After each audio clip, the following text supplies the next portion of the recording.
on whether my past achievements at school and at work were for real and whether I truly deserved them. I reached the point of dreading the idea of waking up and going to work each day. In the midst of all this, constant prayers were my source of strength.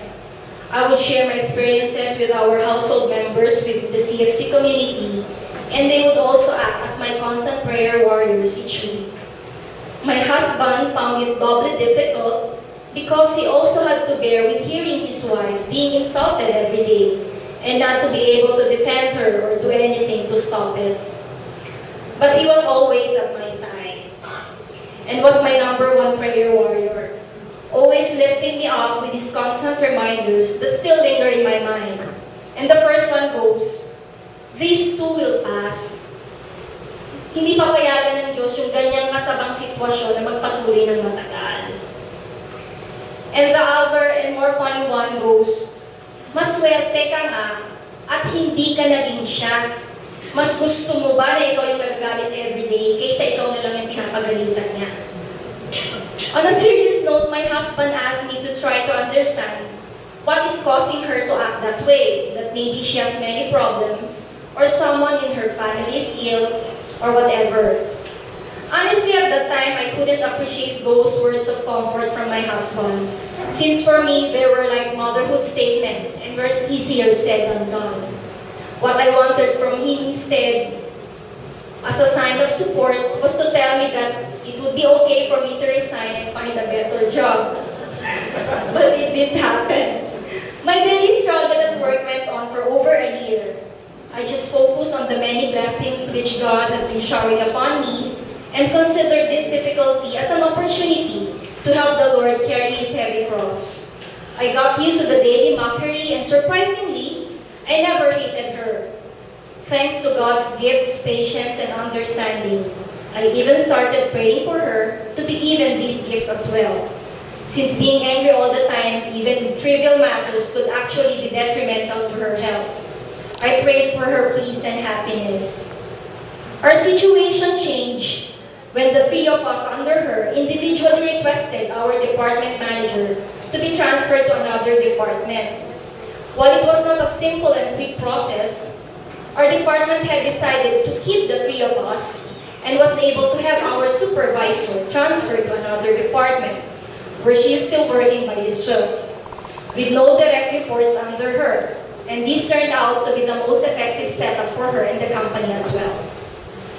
And now that I'm already a supervisor with direct reports under me, I'm very conscious of my words and actions, as I don't want my staff to go through the same difficulty. I keep a harmonious and friendly atmosphere in our group. I do not condemn them for any mistake committed, but rather help them resolve it and ensure that it doesn't happen again. My daily goal is to make them feel God's goodness and mercy in their daily undertakings. I believe that they will cascade the same attitude when they themselves become leaders someday. In closing, I just want to share this verse from Leviticus chapter 19, verse 18, and it goes, "You shall not take vengeance or bear a grudge against the sons of your own people, but you shall love your neighbor as yourself. I am the Lord." Thank you, and may God be praised.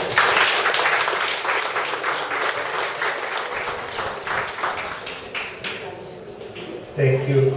Ako po ngayon yung isa sa mga direct report niya. So, isa na lang po. Isang oras na lang po. Hindi, isang slide na lang. This is just our conclusion. Given the nature of love and our human limitations, our efforts alone will not be enough to make us genuinely love those who are difficult to love. For me personally, what has helped a lot is the saying, actually this is not even Bible-based, no? But there's a saying that goes, we cannot change others, we can only change ourselves.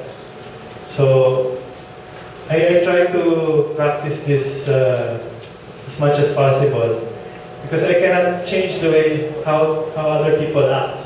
I can only change my attitude towards them. I can only change the way I react. So, the way I react is something that should not lead me to sin, but rather to love. And of course, loving the most difficult people would be impossible without God's help. But Jesus, who commanded us to love, also taught us the way and serves as our model of how to love others. And with the help of the Holy Spirit, we are empowered to love our neighbors as Jesus has loved us. Brothers and sisters, I would like to thank the Lord for giving me this opportunity to be an instrument to convey His message to you tonight. Thank you, and may God be praised.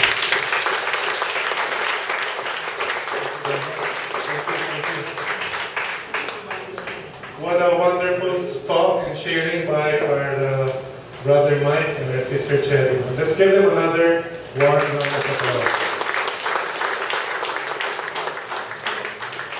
You know, we're indeed fortunate that Mike, our brother Mike and sister Cherie were able to stand, and they really prepared very well for their talk tonight.